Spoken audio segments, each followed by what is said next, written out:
Guys, welcome back to my channel. This one is gonna make you mad, as they all do. It's crime, it's murder, and we hate these people. So look, this is peak COVID, May 2021. This is peak COVID. Now this is the part where, you know, people's in the house. People are stuck in the house, they're not leaving. You know, it's not good on people's mental health. People are not doing anything with their life while they're indoors. You know, hobbies, there's a such thing as hobbies. No offense when I say this, but I had a good time indoors when I was during COVID. You know, I was trying to stay safe, but like I had a good time. I was like, this gave me time. I was also in school, so I was online, like, you know, school online. But I was also like doing my hobbies. I was like coming up with new skills. That's what it's called. It's like, God, you can still like step outside to get some air. It's just that people didn't know what to do, and there was much more crime during the 2021 year, unfortunately. Now, we have a man who shot his wife to death. How do we know this? Because she recorded it. Audio recording they have. He tried to say self-defense, y'all. How dare you, sir? Where were their kids? Their kids was in the car. This man told this woman to pray, because she would be dead by the end of the day. Horrifying. Absolutely horrifying. This is her husband. This is her husband. She was in her office. Unalert, by the way. She's not alert at all. You know why? Because she probably didn't think nothing was going to happen. Now, I'm over here like, let me plug them up, because when I see these couple cases, I feel like I always say it and it always be right that there be domestic violence history with, like, you know, mental, physical abuse, just all this type of abuse going on in these couples. You never know. I'm always right. So you know what? Let's get into it, because I got a feeling I'm right about this one too. Man told wife she should pray because she would be dead by the end of the day. Then shot her with an assault rifle. His name is 𝒂𝒂𝒂𝒓𝒄𝒂 Lanier, and her name is Rhonda Lanier, a Texas man who told his wife that if she wanted to pray, she needed to do it then, before he shot her with an assault rifle. As she bravely audio recorded the confrontation, has learned his fate. He was 48 years old and was sentenced on Tuesday to 65 years in prison with the possibility of parole after 30 years for the murder of his wife, who was 45 at the time. He pleaded guilty on Monday as the trial was about to start. The jury was directed to find him guilty, and then he was sentenced. Why not life? Why is he sentenced to like 65 with the possibility of parole in 30 years? What is that about? God, I'm telling y'all, these courts is really scary. They're really like putting these, like, allowing these dudes to get out. What if he did get it? Oh my God. I hope that, you know, he wouldn't when they look this crime up, or, you know, we got a good possibility he'll die in prison. Hopefully, let's pray on that one. Like, just kill him while he in prison. He'll probably most likely gonna get taken advantage of anyway and be weak anyway. After he not gonna make it, we know that. But it's like, the court, why would y'all do this? He killed his wife, a mother who had children, in cold blood. Like, it's audio footage. He told her she's gonna die, so you might want to pray. All this evidence, and they still gave that man 65 years. That's insane. Wow. Really? They gave him, if he get the parole, 30 years. If he do good time, y'all, that's really scary. Like, he'll be 70 something. Yeah, 70 or 80 something, almost 80. I don't care. I'm like, he deserved life in prison. You killed your wife, another human being who was a mother. Ugh. Y'all, this stuff make me so mad, because I'm like, how are y'all are not like, this is not justice. You know, he's gone, so it kind of is. I know people wouldn't see it as justice. I'm like, why not just give him 65 years? Why y'all have to say with possibility of parole? Like, God, just let him die in prison. The bloodshed happened on May 19, 2021, more than 17 miles northwest of Houston, so it was in Texas. He did not have a stable job and was at home with his wife, who worked from home as an engineer, and the two teenage children who were being homeschooled because of the COVID-19 pandemic. After he told his kids to go into the family's truck, one of the teens saw him through the window with his assault rifle, so they texted their mother that they were scared for her. Now let's pause. It's so much going on. I feel like I'm in this car with them, because you're probably thinking, you're like, what's like, if you see that, oh my God, you're panicking. Oh my God, I would go crazy. I wouldn't know what to do either. Look, So a lot of people will say, why would they not just hurry up and call the police? I understand that too. I wish, okay, teenagers got phones nowadays too, even in 2021. So, you know, kids take their phones, they're teenagers, people take their phone anywhere. So if this is just a theory, if both of them had their phones, one of them texted the mom, one should have hurried and called the cops. Okay, now if one was gonna hurry and text the mom, the other one should have ran next door to go call the police. But they're kids, nobody's judging them. I'm just saying, that's something I would do. I would text my mom too. I would be like, get out the house, go through the window, like he got a gun. But that man was going right to her, so they had no time to act no matter what. Then they should have called the cops. I'm pretty sure they was the ones that called the cops. I hope. It's just insane that's really scary to see your dad. This is the dad and the mom, you guys. This is their parents. You're watching him do this to your mother. That's absolutely horrifying. And so he didn't have a stable job, so the man was like not trying. Probably, I don't know what he was doing. Probably was just mad he had to be at home all the time. Go get a job. That's what it's called. Go get a job. Also, it was during COVID, so it was hard to get a job. But like, they needed construction workers still. You know, you can't, no matter the problems. Once again, I don't know what happened yet, like why. So I'm just saying a theory that like a lot of these men like this who be forced to stay at home, they think it's like, yeah, we had COVID. Yeah, it was hard because a lot of people was working from home.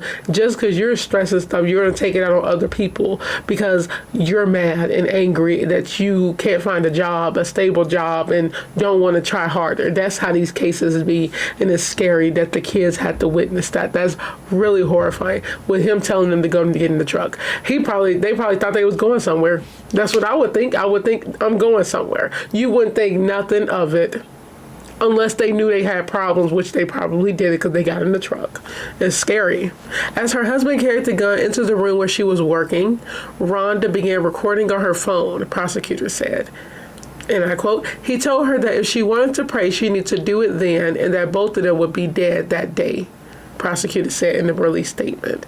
Lanier then shot his wife multiple times. The teens called 911.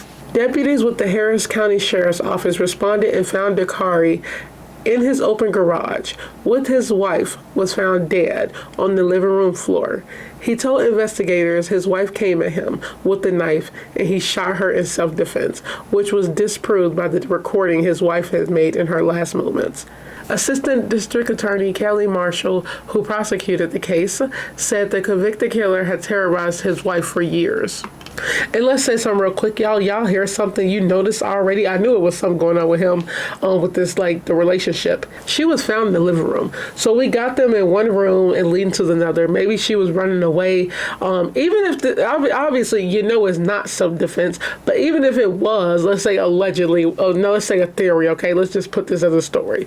If she came at him with a knife, he had a gun. It's like, you're a man. I just feel like a lot of men be stronger and like you can fight her off. That's how I just wouldn't believe that. But you have women that do be strong. This is obviously not the case. The man killed her in cold blood.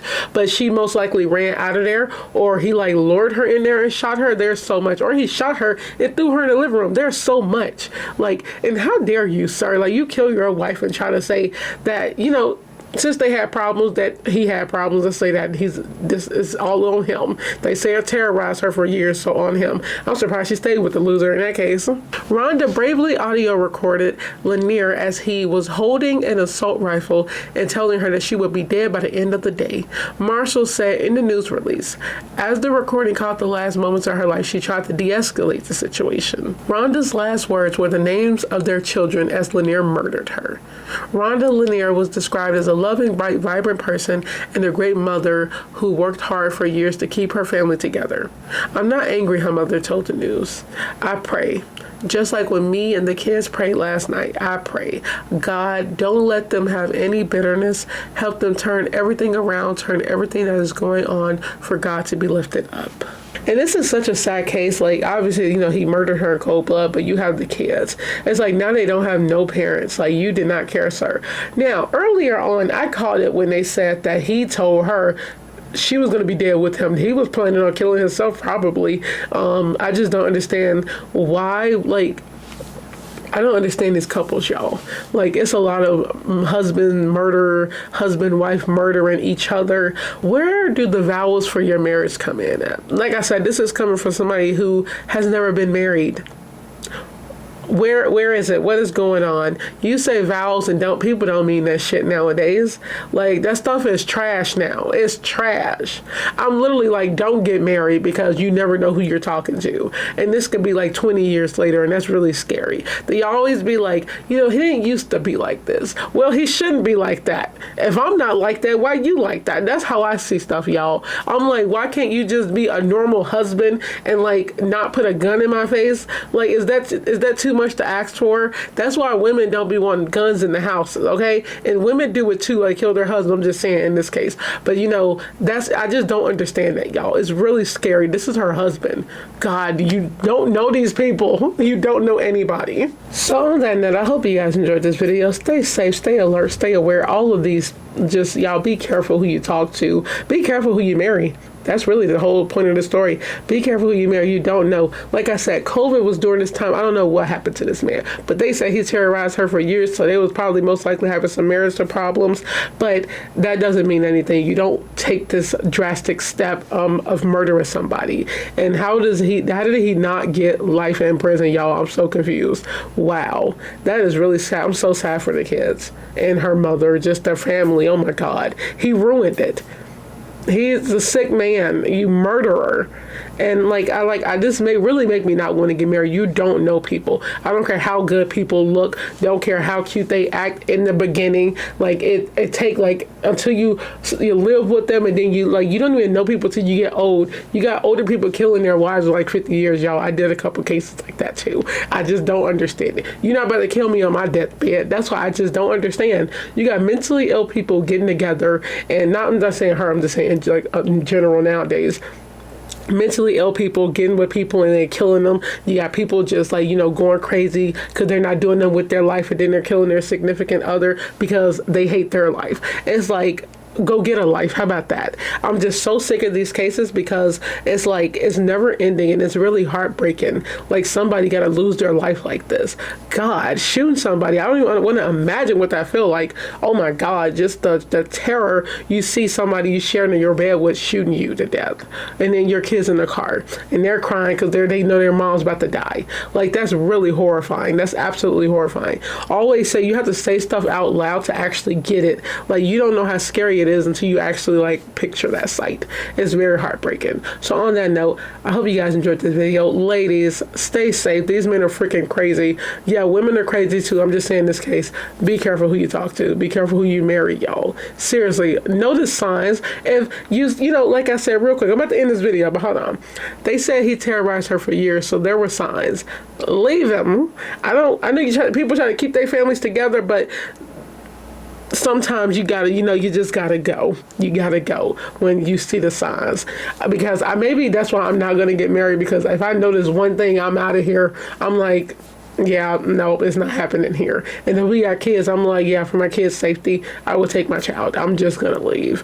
That might just be my tactic of leaving. And then if that ever happened, if I get married and it happened the first time and I get divorced, I'm never getting married again, and I'm never gonna trust anybody. It's just like, I'm just gonna live the rest of my life relaxing on vacations by myself with my kids. That's all I'm gonna do if I ever get divorced, and if I have a situation with domestic violence. I'm never getting married again. I'm like, don't trust nobody already, okay? So on that note, stay safe out there, ladies. Be safe. That's all I can say. Be safe, be alert, be aware. And I'll see you guys on the next video. Bye.